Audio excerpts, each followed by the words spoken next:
Silver Swan gets all the implants out of her with the purple ray, and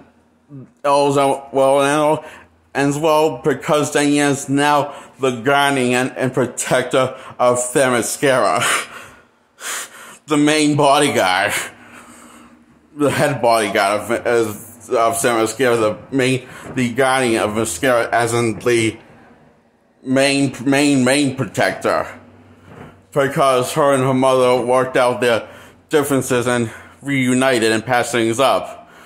And that's when you find out who is really pulling the strings when in the end credits, before in a post-credit scene, before, and she says, it turns out it was the doctor that was the one that was searching for Mascara, and she was also the one that murdered the mother in cold blood. Silver Swan's mother, who became the villain film, who then became honorary Amazon. But you can tell she's honorary Amazon because she's wearing Amazon clothing. So either that's this dress she's wearing, or she's honorary Amazon, but it's kind of now she's an honorary Amazon. So yeah, so and the doctor points out, and who's a female doctor who runs this big corporation company, and she was one that hired all these bad guys that Wonder Woman faced in the past to kill her, including Medusa was pulling the string against behind Medusa's nose, as we would say, and so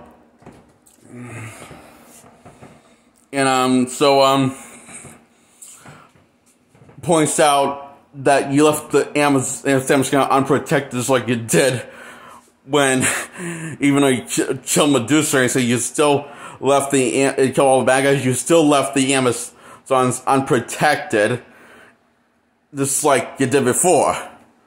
So nothing's changed, because then one comes, breaks in sad, poor news to the person that was pulling the strings behind against everyone and making people turn against each other. Turns out, one woman says, turns out me and my mother worked out their differences and rebuilt our relationship and our trust. And I'm now the guardian of Mascara now. So if you ever even try anything, you're going to have to deal with me first. and she says, and then she just, and she says, you're also going to need a weapon. So she just like stabs the weapon right in her desk, and she tries to pull it out, but the weapon's too jammed in there. One of the strings jammed the sword in really good. So, and she says, you think that scares me? I'm kind for you, Wonder Woman. I'm kind for you, hear me? Like that whole villain thing that feels vengeance on the whole hero, but it's never comes back in later films, because this never got a sequel to that character, and I'm definitely satisfied with what we got of one Wonder Woman standalone film, starring this version of the character, because this is just awesome. I'm giving this a 10 out of 10 for Wonder Woman Bloodline, because it is everything I wanted a Wonder Woman film to be, or a show, or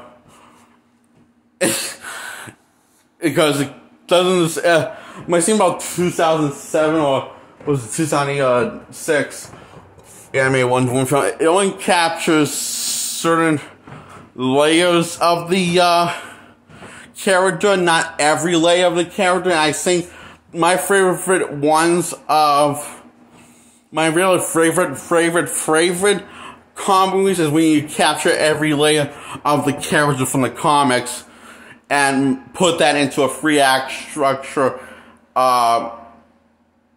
episode or series of each episode, or a movie series, or just one movie. And this is just one movie, and it captures all the layers of Wonder Woman, like Deathstroke, Knights, and Demons. The movie captures all layers of the iconic character, which is iconic to me, so is Wonder Woman as a legendary.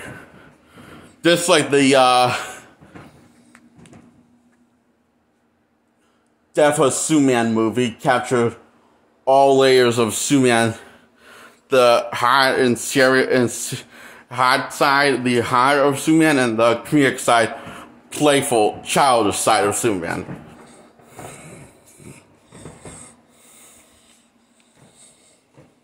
So, and the same goes for this.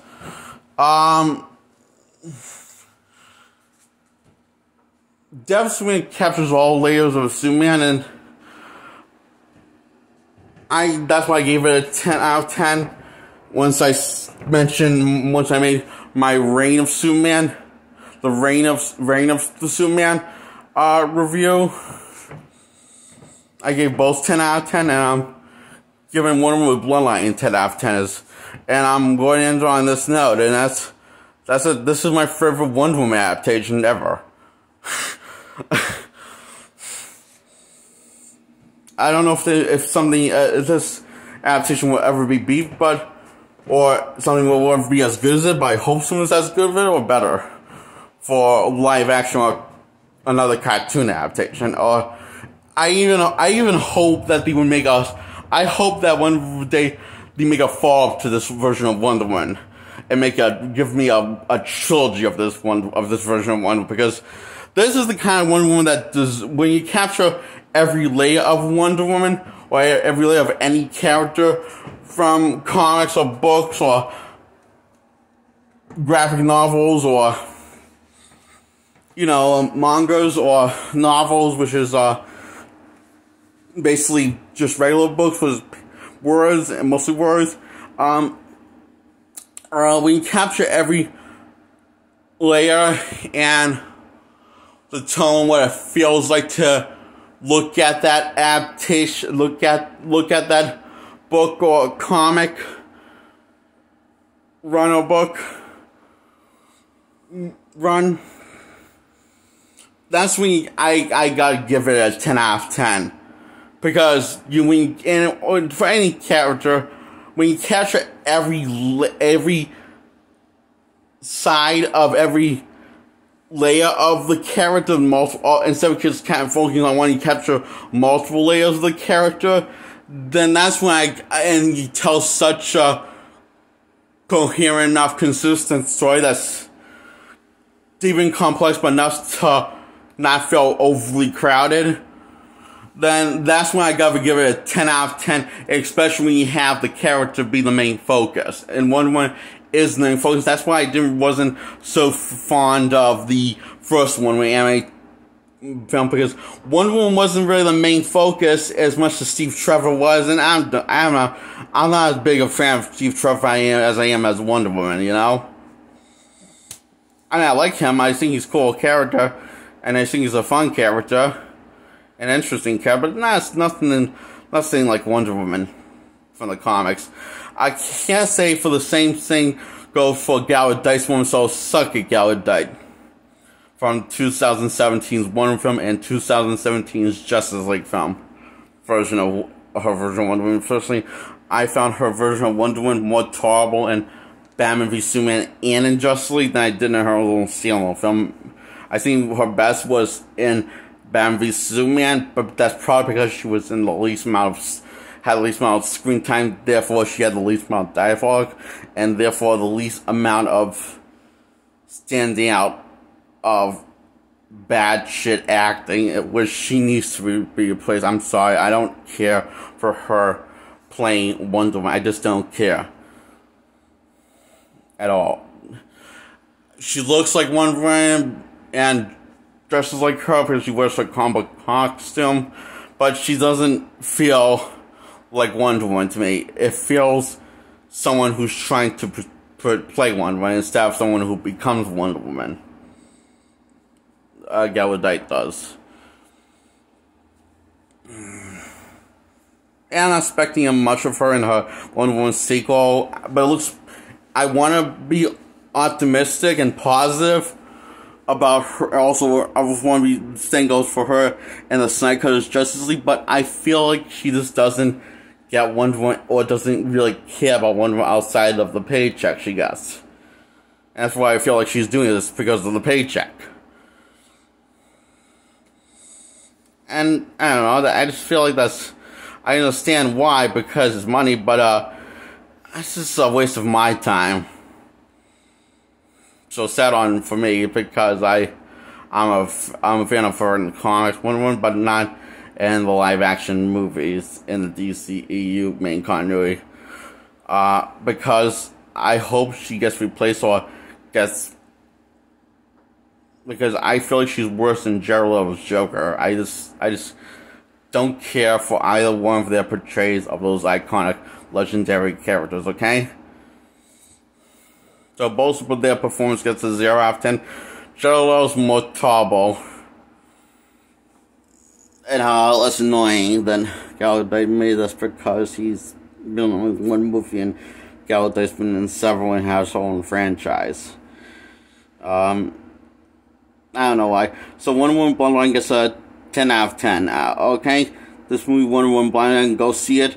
You owe it to yourself as a Wonder Woman fan and as a moviegoer fan in general. Or if you just like really, really good storytelling. With really, really likable and relatable characters that change over the course of the act structure of the film, okay? Wonder Woman Bloodline is just phenomenal. It's okay. It's just I don't know how else to describe it. Holy shit! They made a really, really good movie. Besides, really, really good comic book movie, you know. So that's why you discussed it 10 out of 10. Wonder Woman Bloodline. Bye.